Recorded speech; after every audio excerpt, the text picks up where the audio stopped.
I'm here with Catherine and Clara, the co-authors of the Survival Guide for New Special Education. Hi, thank you so much for joining us. Welcome. Hi, thank you for having us. Thank you so much for having us today. Such a pleasure to talk with you today, and you've got such an exciting book to talk about. I'm really excited.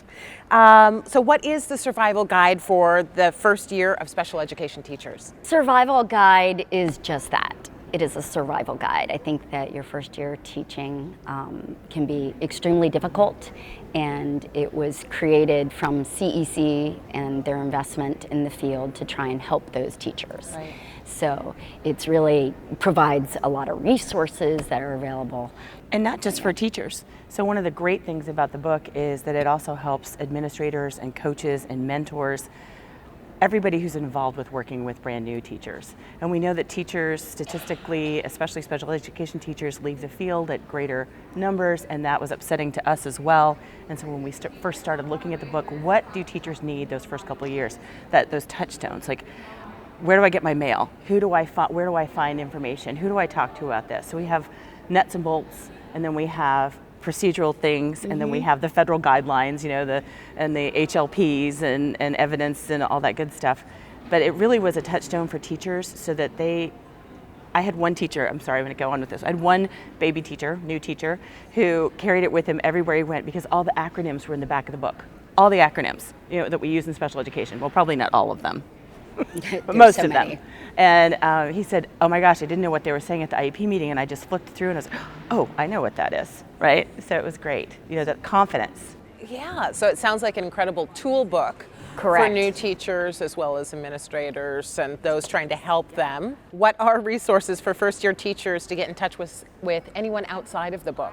We have, it's evidence-based practices are noted, and like Clara said, the high leverage practices too.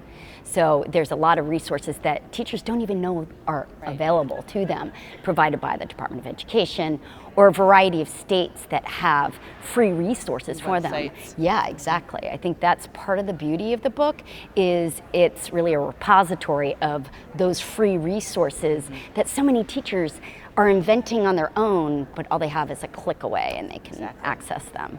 And then what do you hope that this book will help accomplish for both teachers and students? Our focus, of course, is on the new teachers who are getting started, and of course their impact in the classroom is huge. We know that teachers impact students and their growth and development and learning in so many ways. And without those strong structures and that confidence and the ability to be in the classroom and ready for certain situations, there's a stress there, right?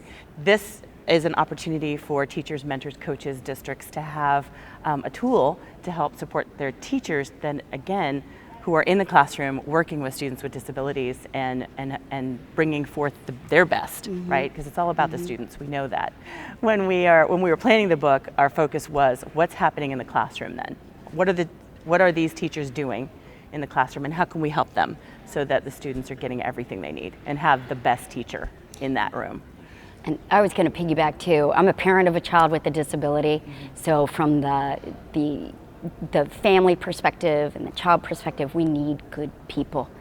And it's really hard to get them, and like Clara said, to retain them as well. From a parent perspective and a child perspective, you can see where there are issues in terms of not understanding processes or not having all the resources or knowledge. And hopefully that this book can bridge that gap. Yeah, thank you so much. You're so very welcome.